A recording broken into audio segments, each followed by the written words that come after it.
अच्छा तो चलिए शुरू करते हैं। आज ना हम एक बहुत ही सिंपल सी पहेली को कह सकते हैं डिकोड करने वाले हैं। एक हाथी, दो केले। सुनने में तो बिल्कुल बच्चों वाली बात लगती है ना, पर पता है इसके अंदर कॉमेडी की एक कमाल की बनावट छिपी हुई है और हम यही समझने वाले हैं कि आखिर इसमें ऐसा क्या है जो इसे इतना मजेदार बनाता है। तो सबसे पहले आती है पहली पहेली। यहीं से आप कह सकते हैं स्टेज सेट होता है। हमें एक ऐसी दुनिया में ले जाया जाता है जहां सब कुछ लॉजिकल लगता है, या कम से कम हमें तो यही लगता है। तो जरा सोचिए, एक कमरा है, एक हाथी और दो केले। हाथी ने सिर्फ एक केला खाया, दूसरा नहीं। अब क्यों? क्या वजह हो सकती है? पहला ख्याल क्या आता है दिमाग में? शायद कुछ बहुत ही सीधा साधा लॉजिकल सा जवाब, है ना? और हाँ, जो जवाब सब सोच रहे होते हैं वो यही है। भाई ये तो बिल्कुल लॉजिकल है, समझ में भी आता है। अगर हाथी का पेट भरा है तो वो दूसरा केला क्यों खाएगा? यहां तक तो सब कुछ एकदम नॉर्मल चल रहा है। लेकिन असली खेल तो अब शुरू होने वाला है। और फिर आता है असली जवाब। एक केला प्लास्टिक का था। ये वो जवाब है जो सारी उम्मीदों पर पानी फेर देता है। ये लॉजिकल तो बिल्कुल नहीं है, बल्कि एकदम बेतुका है। और पता है, कॉमेडी का असली इंजन यहीं से स्टार्ट होता है। तो ये जो ट्विस्ट है ना, ये सिर्फ एक जवाब नहीं है, ये कॉमेडी का एक सोचा समझा हिस्सा है। अब हम ये समझेंगे कि ये पूरा स्ट्रक्चर काम कैसे करता है और हमारे दिमाग के साथ खेलकर हमें हंसाता कैसे है। इस टेक्निक को कहते हैं पैटर्न डिस्रप्शन। देखिए, हमारे दिमाग की ना एक आदत होती है, वो हर चीज में पैटर्न ढूंढता है। और जब वो पैटर्न अचानक से टूट जाता है तो दिमाग को एक छोटा सा शॉक लगता है। बस वही शॉक हंसी में बदल जाता है। ये बिल्कुल वैसा ही है जैसे कोई कहानी सुन रहे हो और एंड में कुछ ऐसा हो जाए जो सोचा ही ना हो।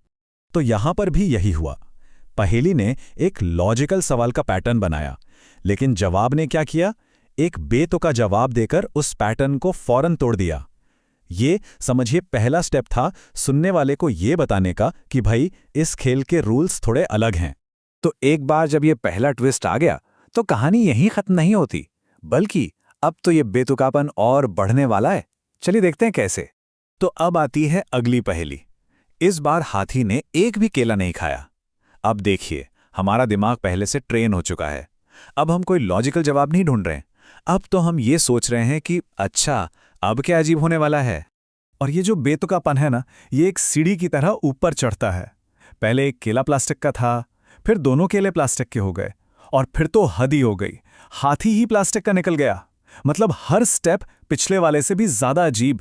तो अब तक सुनने वाले के दिमाग में एक नया पैटर्न बैठ गया है, एक नया रूल बन गया है कि भाई कुछ ना कुछ तो प्लास्टिक का ही होगा।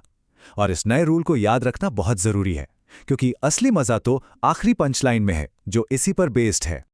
और अब आता है इस पूरी कहानी का सबसे मजेदार हिस्सा, फाइनल पंचलाइन। अब जो नया पैटर्न हमने सीखा है ना, अब वो भी टूटने वाला है। तो ये है आखिरी पहेली। हाथी भी असली है, केले भी असली हैं, पर हाथी ने फिर भी नहीं खाए। अब तो दिमाग घूम जाता है। जो प्लास्टिक वाला रूल सीखा था वो तो यहां काम ही नहीं कर रहा। तो फिर जवाब क्या हो सकता है? और ये रहा वो फाइनल जवाब जो किसी ने नहीं सोचा होगा। हाथी टीवी पर था और केले टेबल पर थे। ये जवाब तो मतलब सारी उम्मीदों को ही तोड़ देता है। ये न तो शुरू वाले लॉजिक पर चलता है और न ही बीच वाले प्लास्टिक वाले रूल पर। ये तो एक बिल्कुल ही अलग एंगल से आता है और इसीलिए ये इतना मजेदार है। तो हमने पहेलियों को एक एक करके देख लिया। अब जरा इन सबको एक साथ रखकर समझते हैं कि ये चीजें मिलकर इसे इतना फनी क्यों बनाती हैं। तो कह सकते हैं कि इस कॉमेडी की रेसिपी में 4 मेन मसाले हैं। पहला है रेपिटिशन, मतलब एक ही सेटअप को दोहराना। एक कमरा, एक हाथी, दो केले, इससे एक पहचान सी बन जाती है। फिर आता है एस्केलेशन, यानी हर पंचलाइन पहले से ज्यादा बेतुकी होती जाती है। तीसरा है द रूल ऑफ 3, जो कॉमेडी का एक क्लासिक फॉर्मूला है।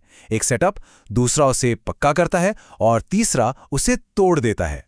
और इन सब के दिल में जो चीज है वो है सबवर्टिंग एक्सपेक्टेशंस, यानी उम्मीदों को तोड़ना, जो इस पूरे मजाक का असली इंजन है।